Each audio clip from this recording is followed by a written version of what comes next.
వీక్షకులందరికీ నమస్కారం. ముందుగా అమరావతి రాజధాని రైతులకి మరో గుడ్ న్యూస్. అమరావతి రాజధానిలో ఇప్పటికే కేంద్ర ప్రభుత్వానికి చెందిన పలు సంస్థలు తమ కార్యాలయాలు నిర్మించుకునే పనిలో వేగంగా ముందడుగు వేస్తూ ఉన్నాయి. ఇక విద్యా కేంద్రంగా, పర్యాటక కేంద్రంగా, స్పోర్ట్స్ సిటీ కూడా అందుబాటులో రాబోతా ఉంది. ఇప్పటికే 3 యూనివర్సిటీలు పనిచేస్తూ ఉన్నాయి. ఇక క్యాన్సర్ హాస్పిటల్ విత్ యూనివర్సిటీ రాబోతా ఉంది.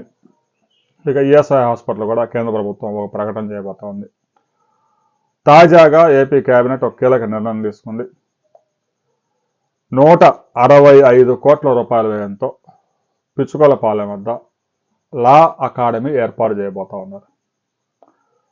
సహజంగా న్యాయశాస్త్రంలో ప్రతి సంవత్సరం కొత్తగా చట్టాలు వస్తూ ఉంటాయి కాబట్టి వాటిని స్టడీ చేయాల్సి ఉంటుంది.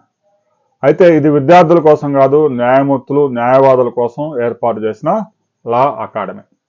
చాలా అరుదైన అకాడమీ. ఆల్రెడీ వారు ఆ న్యాయశాస్త్రంలో పండితులు. అయితే కొత్తగా వస్తున్న చట్టాలు, కొత్తగా వస్తున్న మార్పులు ఎప్పటికప్పుడు స్టడీ చేయాల్సి ఉంటుంది కాబట్టి లా అకాడమీ ఏర్పాటు చేస్తున్నారు. దేశంలో అందరికీ ఇది ఉపయోగపడుతుంది. రాబోయే కొద్ది రోజుల్లోనే అక్కడ శంకుస్థాపన కార్యక్రమం కూడా చేస్తున్నారు.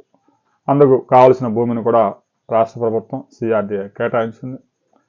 రాబోయే కొద్ది రోజుల్లో స్పోర్ట్స్ సిటీ సమీపంలోని పిచ్చుకొలపాలెంలో ఇది ఒక ల్యాండ్ మార్క్గా మారబోతా ఉంది.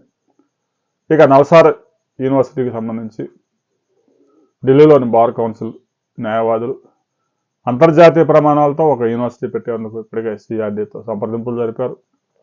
భూ కేటాయింపులు కూడా అయిపోయినాయి. దాదాపు 800 కోట్ల రూపాయల వ్యయంతో హైదరాబాద్ ఎలాగైతే నల్సార్ ఒక ప్రముఖ న్యాయ యూనివర్సిటీగా వెలుగొందుతా ఉందో ఆ స్థాయిలో అమరావతిలో మరో యూనివర్సిటీ రాబోతా ఉంది. దానికి సంబంధించిన మరిన్ని వివరాలతో మరో వీడియోలో మనం కలుసుకుందాం.